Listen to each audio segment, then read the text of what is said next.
There is a line from the Bible you have almost certainly heard. You have seen it on a coffee mug, on a graduation card, stitched onto a pillow.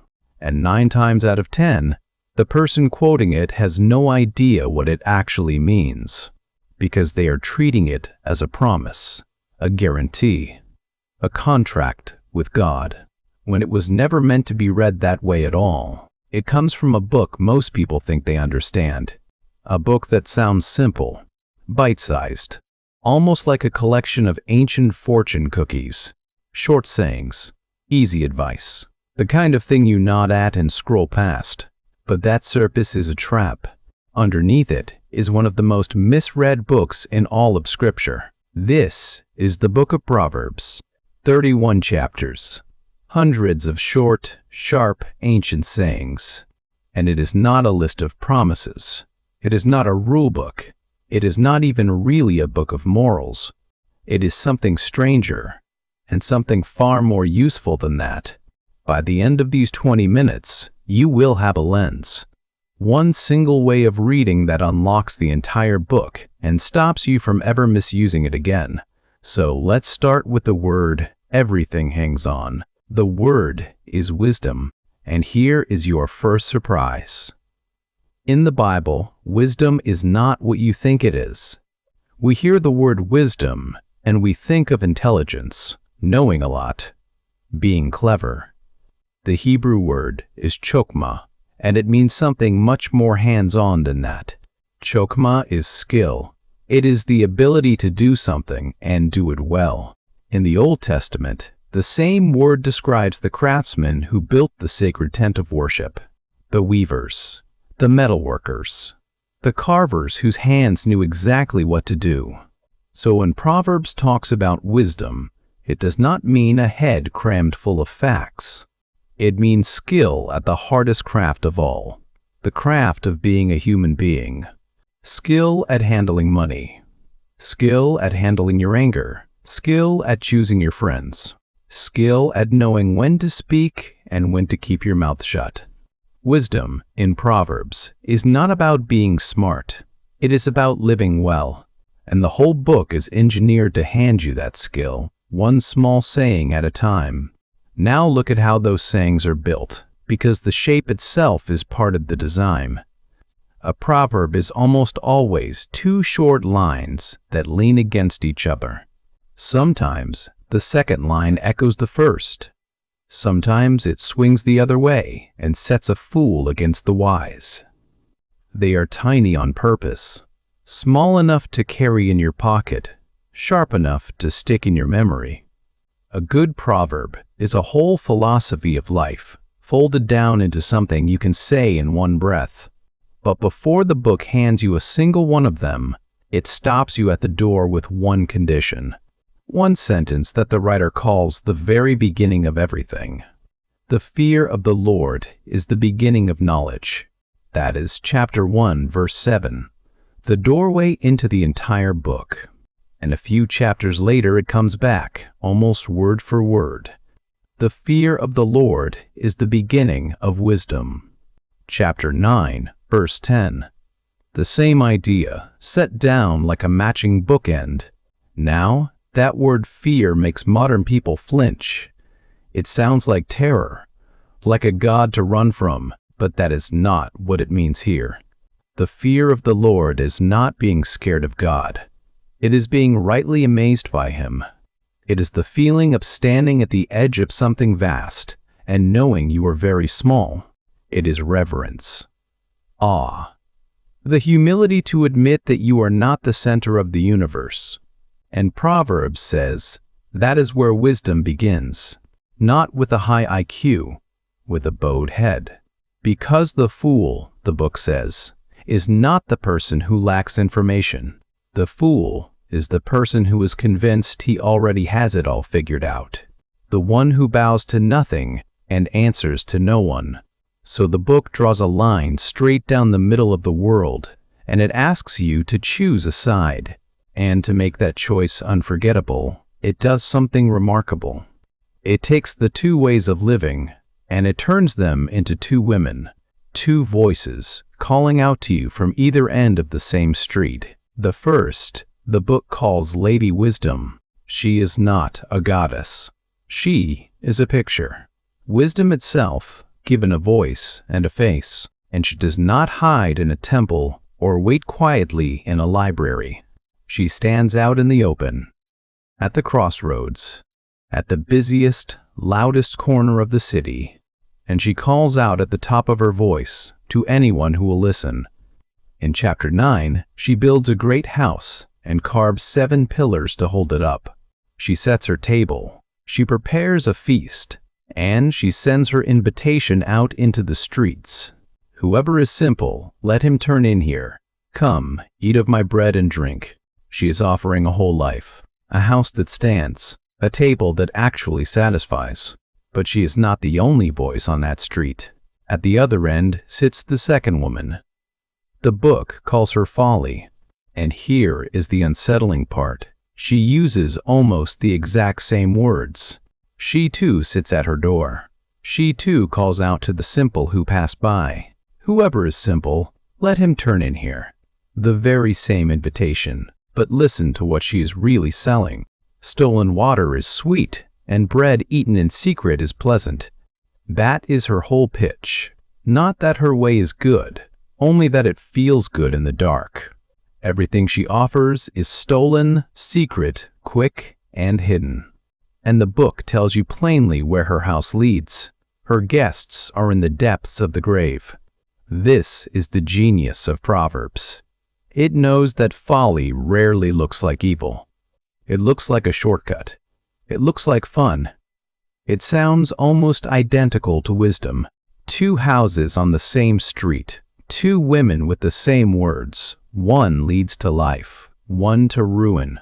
And every single day, in 1,000 small decisions, you are walking down that street. That is the drama at the heart of the book. Which voice will you turn toward? But Lady Wisdom has one more speech, and it is the most breathtaking passage in the entire book. In chapter 8, she stops talking about the streets, and she starts talking about the beginning of the world. The Lord possessed me at the beginning of his work, the first of his acts of old. She says she was there before the mountains, before the seas, before the earth had a shape. When he established the heavens, I was there. When he marked out the foundations of the earth, and then the line that changes how you see everything. I was beside him, like a master workman, and I was daily his delight. Think about what that means. Wisdom was the craftsman's skill God used to make the world, the order of the seasons, the balance of the seas, the rhythm of day and night. The same wisdom that shaped the galaxies is the wisdom being offered to you on the street corner. So when you live wisely, you are not just following some good advice. You are living with the grain of the universe, the way the world was actually built to run. That is the grand vision standing behind every short, plain saying in this book. So, where did all these sayings come from? Whose voice is this? The book opens by telling you. The Proverbs of Solomon, son of David, king of Israel. Solomon, the king who, when God offered him anything at all, asked only for wisdom to lead his people. And Israel remembered him as the wisest man who ever lived. So most of the book carries his name.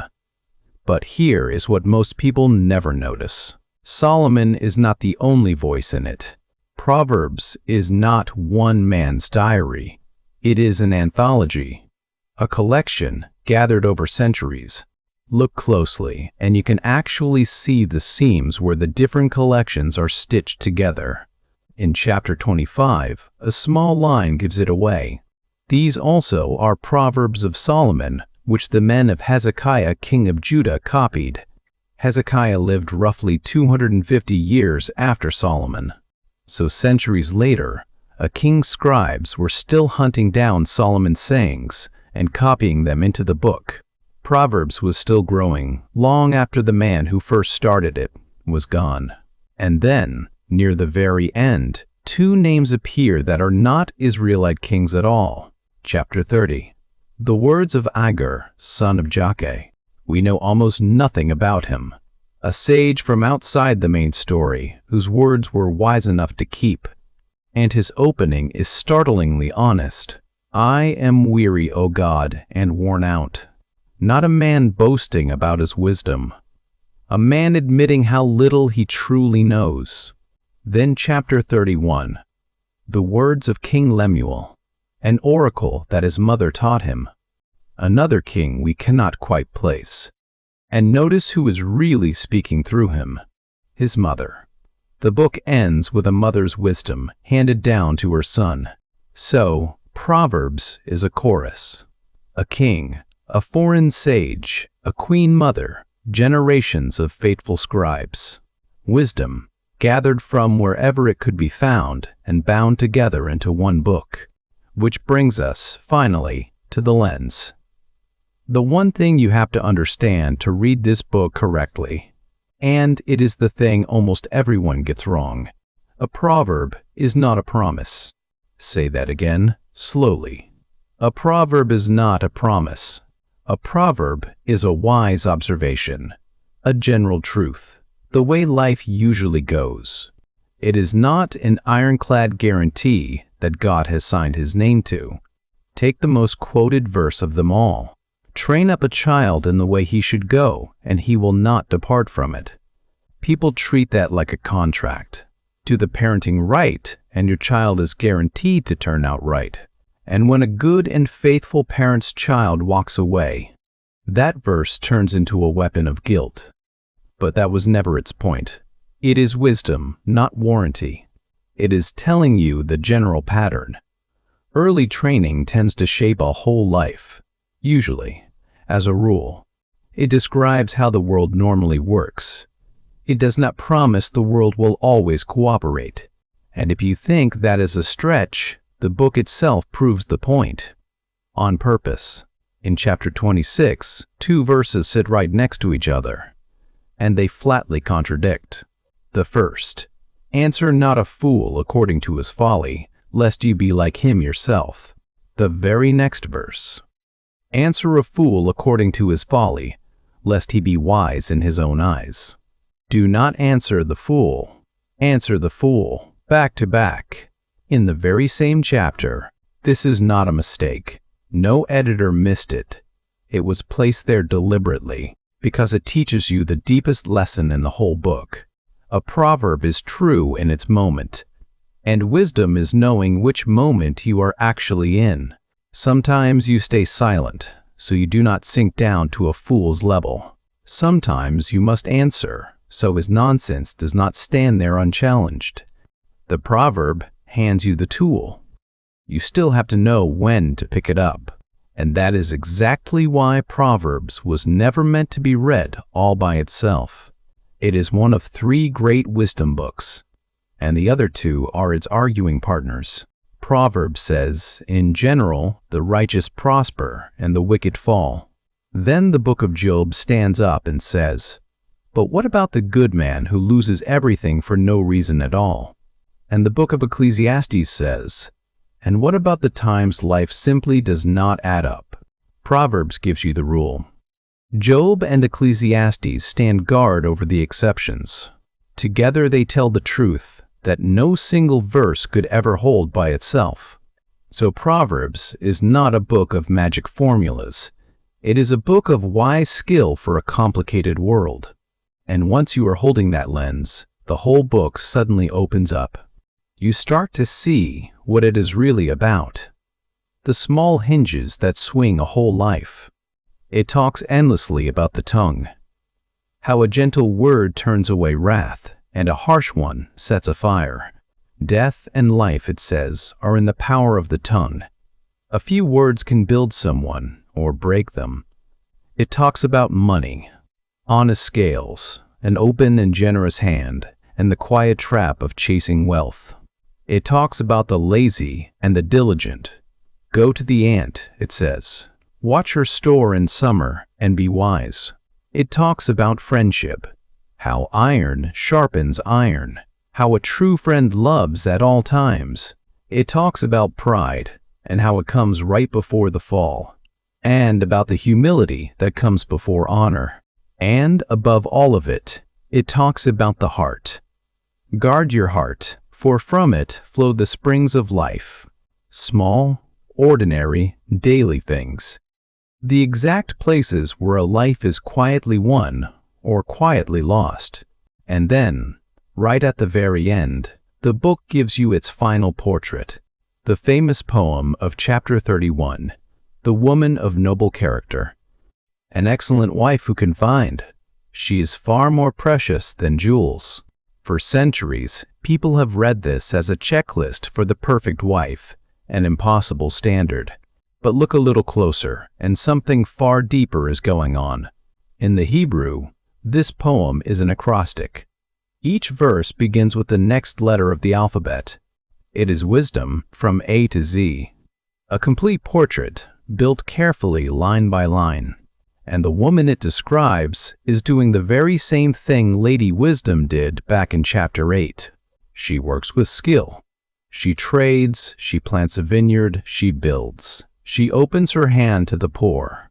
She speaks with kindness. She is not afraid of the future. She can even laugh at the days to come. This is not a heavy burden laid on women. It is Lady Wisdom come down out of the poetry, walking around in an ordinary house. It is what chokmah looks like when it finally has skin and hands and a home. And the poem ends exactly where the whole book began. Back at that one doorway.